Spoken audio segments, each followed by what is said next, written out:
I caught my brother with my wife. That's not the sentence that starts a story. It's the sentence that ends a life. Mine, in this case. If you asked me for the exact moment the world collapsed, I wouldn't need time to think. It wasn't when I lost my job, nor when the door to my own house was locked to me. It was in that second, frozen in time, with my hand on the cold doorknob of my own bedroom, when a low, strange sound made me push the door open. The sound was her muffled laugh. What I saw next was the end of everything. The man in my bed on top of my wife was Ethan, my brother, the boy I taught to ride a bicycle and how to stand up to school bullies. That instant, it doesn't pass. It lives in me, in the chill I feel in my bones even under the midday sun, in the bitter taste that hunger can't erase. But to understand the depth of a fall, you have to know the peak of the mountain you fell from. And my mountain, it was the safest place in the world. My name is Jacob, and until I was 45, I was living proof that the American dream, even a modest one, was real. I lived in Silver Creek, a small, quiet town in Oregon, where the smell of pine and wet earth was the constant perfume in the air. I was a carpenter, not an artist, just an honest man who understood wood. My hands were thick, full of calluses and small scars, and I was immensely proud of every single one of them. They built my house plank by plank and supported my family for over 20 years. My family was Sarah. We met in high school. She was the honey-haired girl who stole my thoughts during algebra class. I was the quiet guy who fixed the library's bookshelf just to impress her. Our love was like an old tree. Its roots were deep, silent, and unshakable. At least that's what I believed. Sarah was my North Star, the warmth of the coffee she left for me on cold mornings, and the laughter that filled our house on Sundays. She was my safe harbor. And there was Ethan, my brother, 10 years younger. While I was the rock, he was the river. Charismatic, a dreamer, but always a little lost. Since our parents passed, I became his father figure. I helped him with his debts, offered a shoulder during his countless heartbreaks, and always defended him. He was my own flesh and blood.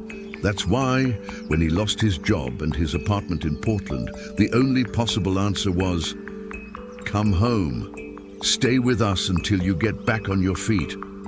Sarah agreed instantly with that sweet smile that made me feel like the luckiest man in the world. "Of course, darling. He's your family. He's our family." Ethan arrived with 2 suitcases and a sheepish grin, thanking me as if I had given him the world. I gave him a room, a hot meal, and the certainty that here, under my roof, he would be safe. In the first few weeks, the house felt brighter. Ethan told jokes at dinner, helped Sarah with the garden, and listened to me talk about my carpentry projects with an interest that warmed my chest. I saw my brother and my wife getting along, and I felt a deep peace. The foolish peace of a man who cannot see the storm gathering over his own head. I believed the walls my hands had raised were strong enough to protect everything and everyone I loved. Little did I know that the danger wasn't on the outside, trying to get in. It was already inside. It was eating dinner at my table, drinking my coffee, and sleeping peacefully under my roof. The first few weeks with Ethan at home were exactly as I had imagined, a breath of new life. But looking back, with the eyes that misfortune gave me, I realize it wasn't new life. It was the onset of a disease. Subtle, silent. A cancer growing in the foundations of my house while I was busy admiring the paint on the walls. It all started with the laughter. I would come home, exhausted from work, my body aching and my hands smelling of varnish, and I'd find the 2 of them in the kitchen. They laughed in a different, complicit way. It wasn't the open laughter the 3 of us shared at dinner. It was a lower, more intimate sound. As soon as I walked in, the sound died. The silence that followed was filled by a quick excuse from Sarah. "Oh, honey, I didn't even hear you come in. Ethan was telling me some silly thing from his old job." And I, the happy idiot, smiled and replied, "Glad you guys are having fun." I felt proud. My wife was taking in my brother. I saw harmony, not conspiracy. Then came the secrets. Small secrets that floated in the air like dust. Sarah, who always left her phone face up on the coffee table, started putting it in her pocket or leaving it screen down. One night, the device vibrated next to her on the sofa.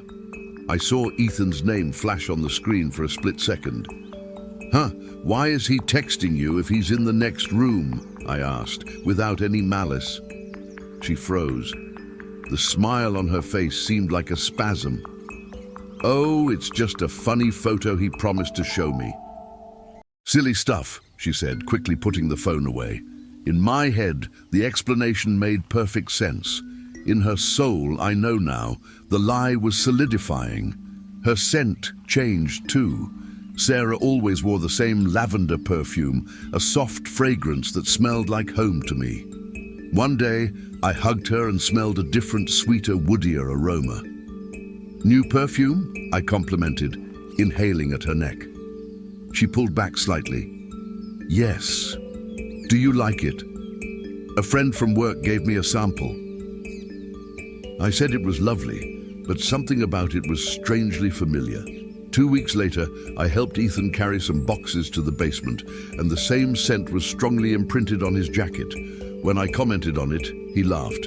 "It's a unisex cologne that's trendy. I saw an ad and bought it. Looks like Sarah's friend has good taste." They were so good. They thought of everything. Every lie had a basis, a logic that disarmed any suspicion that dared to be born in me. If this story has touched you so far, please like, subscribe, and hit the notification bell so you don't miss the continuation of this drama.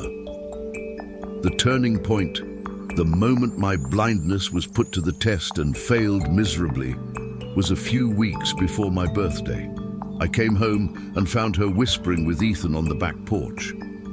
Through the glass door, I saw the urgency in their gestures. I stood in the hallway, just listening. I caught fragments of sentences. "Yeah, we have to be more careful. And he'll notice, I swear." My heart skipped a beat. A cold, primitive fear shot up my spine. It was the first time doubt had materialized. I opened the door suddenly. The silence was immediate and heavy. They both looked at me like children caught red-handed. "What is going on here?" I asked, my voice firmer than I felt. Sarah ran up to me, her eyes filled with tears.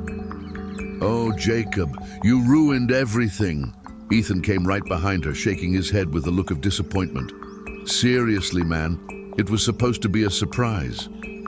I didn't understand. "A surprise?" Sarah held my hands. "My God, forgive me. We were planning your surprise birthday party, hiring things, coordinating with friends. I told Ethan you'd get suspicious if you saw us whispering." The relief I felt was so overwhelming it made me dizzy. I almost cried from shame. I, who always trusted them, almost accused the two of what? That night I hugged my wife in bed and asked for forgiveness for my stupid mistrust. She kissed me and said it was okay. As she slept, I stared at the ceiling, feeling like the lowest man in the world for having doubted the love of my life and the loyalty of my brother. The truth is, I was right. I just got the reason for the celebration wrong. The celebration was, indeed, for an idiot. The last day of my old life was our 22nd wedding anniversary. That day sealed my fate. I had a big, complicated job that was supposed to make me late, but I found a way. I worked like a maniac, skipped lunch, and managed to finish everything 3 hours early. I stopped at the florist, bought the red roses Sarah loved, and at the wine store I picked up her favorite. I drove home with a pounding heart, imagining her surprised face, planning the perfect night to reconnect. I felt something was being lost between us, and I was determined to fight for it. Turning onto our street, I saw Ethan's car parked out front. I found it strange. He told me he'd be in Portland all day at a job interview I'd arranged for him myself. He must have come back early, I thought. I parked my car, grabbed the flowers and the wine, and walked to the front door, a silly smile on my face. The house was too quiet. And it was in that silence that I heard the first sound of the rest of my life. I left the car keys in the ignition. The smile on my face was that of a man returning to his kingdom, to his queen. The front door was unlocked. I walked in slowly, wanting to prolong the surprise. "Sarah?" I called out softly. Nothing. The house was submerged in a thick, almost oily silence. That's when I heard it. It wasn't laughter, it wasn't conversation. It was the rhythmic creaking of our headboard, the bed I had built myself with solid oak, hitting against the wall. A dull, animalistic sound. My blood ran cold. The roses seemed to weigh a ton in my hands. The wine in the other hand turned ice cold. My mind refused to process, to put the pieces together. "It's the wind," a part of me whispered. "The house is old." But I knew every sound of that house, and that sound was new. It was a desecration. I went up the stairs, and with every step the sound became clearer. It was accompanied by a low murmur, her voice. Sarah's voice, but in a way I didn't recognize. It wasn't the voice that read to me at night or asked me how my day was. It was something primitive. The hallway leading to our room seemed to stretch for miles. My heart wasn't beating. It was hammering against my ribs as if it wanted to escape and flee before me. The bedroom door was ajar, a sliver of darkness. I stopped in front of it, breath caught in my throat. The sounds stopped, and then I heard the muffled laugh of a man. And I knew that laugh. I had heard it my whole life. At Sunday lunches, at Christmas parties. It was Ethan's laugh. In that moment, the floor disappeared. Time stopped. The structure of my life, which I had spent 22 years nailing into place, was demolished in a single second. I didn't feel anger. I felt an absolute emptiness, as if my soul had been ripped from my body. With a movement that didn't feel like my own, I pushed the door open. The scene that revealed itself was not real. It couldn't be. It was framed by the soft light of the late afternoon filtering through the window, a poetic light for a hellish image. Sarah, her hair spread on our pillow, and over her, my brother, the boy I carried on my shoulders. They didn't see me immediately. They only noticed when the sound of shattering glass cut through the air. The wine bottle slipped from my hand and exploded on the wooden floor, scattering a dark red liquid that looked like blood. The roses fell with it, a dead bouquet over a puddle of wreckage. Sarah's face twisted into a mask of panic. She screamed my name. Ethan turned, and the look he gave me will haunt me until my last breath. It wasn't the look of a monster. It was the terrified look of a coward.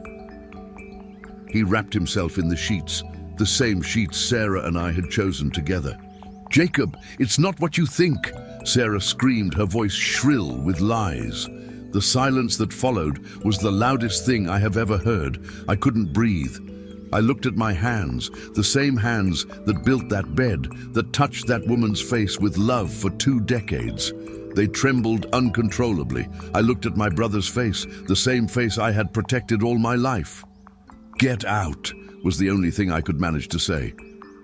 My voice was a hoarse whisper, the sound of something breaking inside. "Get out of my bed." Ethan didn't move. He was paralyzed by terror, and that, his paralysis, his cowardice, ignited the flame.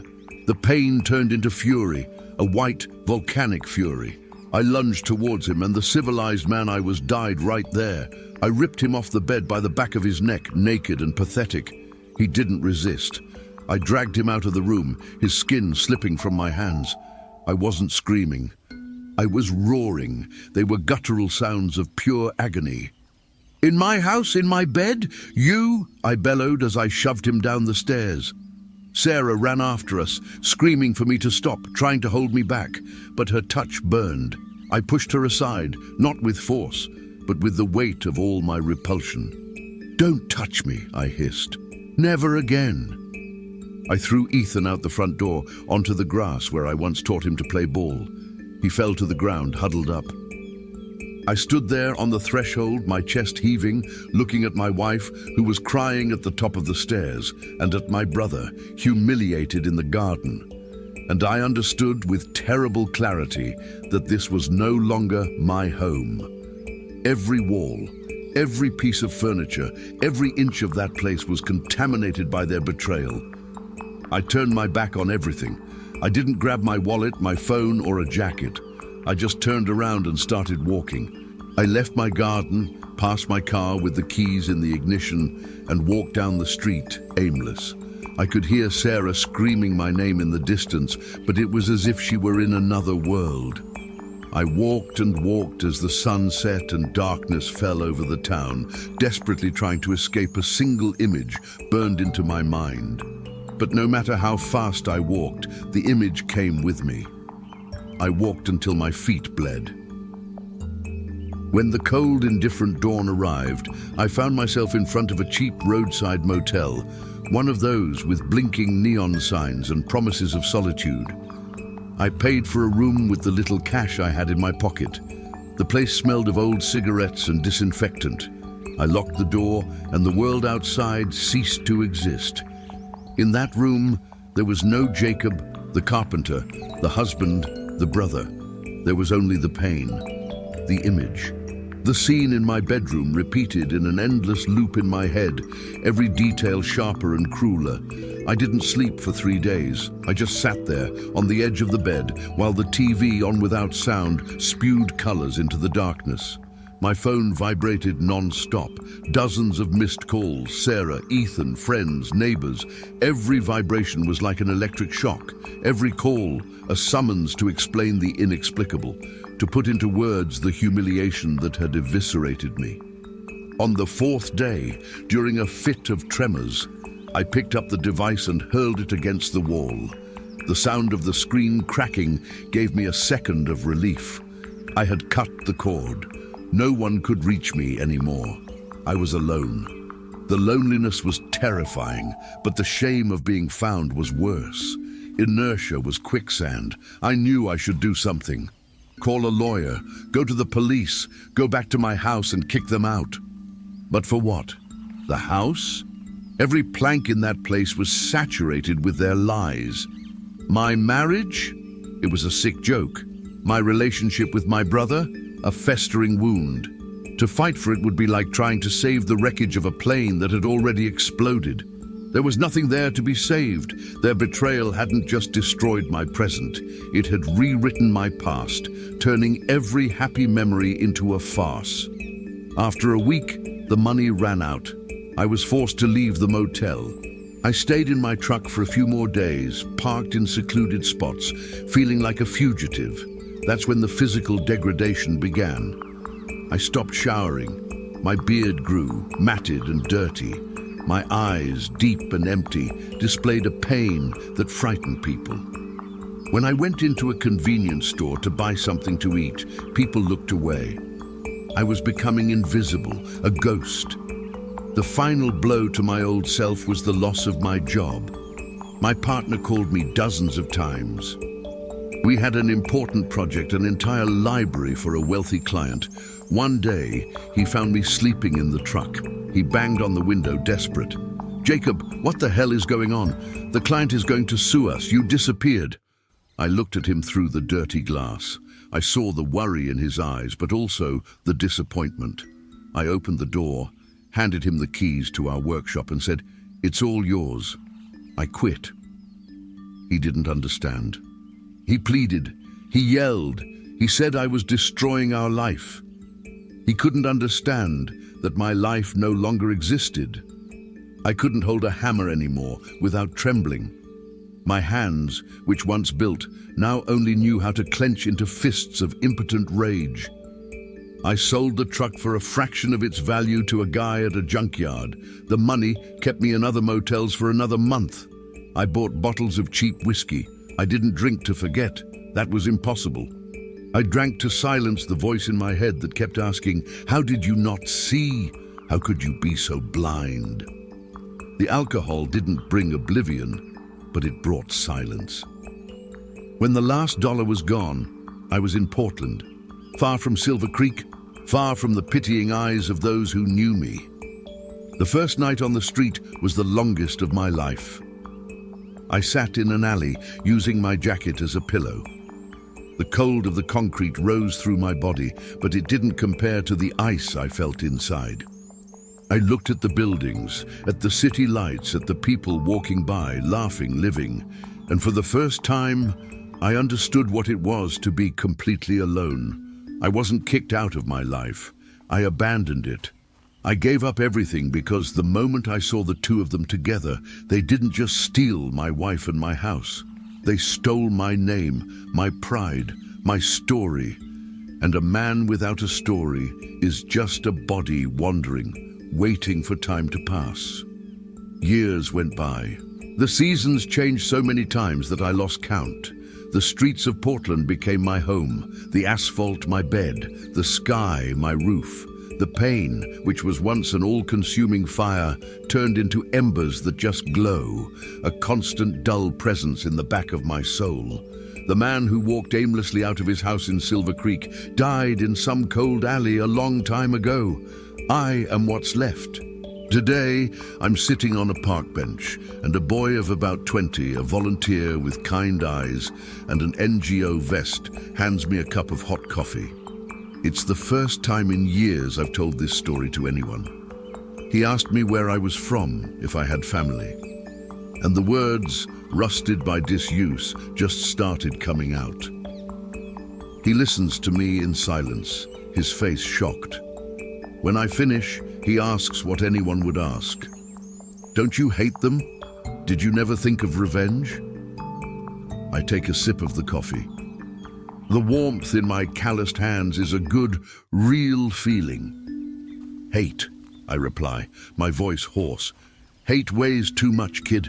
It's a luxury for those who have the strength to carry it. I used all the strength I had just to survive the first night. The truth is, I don't think about them anymore. Not actively. I heard, through another wanderer who came from my old town, that their marriage didn't last 6 months. What is born of betrayal is weak. It doesn't take root. They moved away, disappeared. To me, they ceased to exist on that autumn afternoon. What haunted me all these years wasn't what they did, but what I became afterward. I could have fought. I could have hired a lawyer, fought for the house, for my business. But they didn't just break my heart, they broke my spirit. That Jacob, the man who believed in honesty, loyalty, and hard work, was murdered. And the man who was left saw no value in fighting for things that were already stained. My house was just a pile of wood and nails. My marriage, a collection of lies. My life, a joke. Abandoning everything wasn't a decision, it was a reflex. It was the only way I found to stop the pain. Today, the pain no longer commands me. It is just a companion, like the scars on my hands. They tell the story of a man who once built things. Now I don't build anything anymore. I just observe. I watch the world go by. I see people with their rushed lives, their loves, their little betrayals. And I don't feel envy. I feel distance. The boy offers me a sandwich. I accept. He asks me my name. It's Jacob, I say, and it's strange. It's been so long since I've said my own name out loud. He smiles, a sad smile. That's a terrible story, Jacob. I'm so sorry. I look at the sky, at the gray clouds of Oregon. Don't be, I say, and for the first time I feel like it's true. I lost everything, kid. I lost a wife, a brother, a home, a name, but I survived. They left me for dead, but I kept breathing.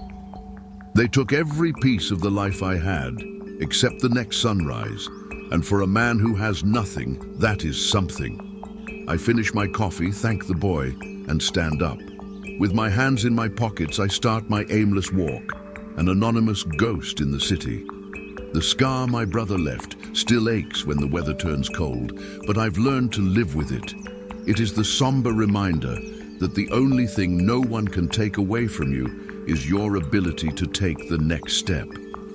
And I keep walking. Jacob's story is a powerful reminder of how life can change in an instant. If this journey has touched your heart, please help us carry this message to more people. Leave your like, subscribe to the channel, and hit the bell to not miss any of our upcoming stories. And we want to know where you're watching us from. Comment below with the name of your city. Your support is essential.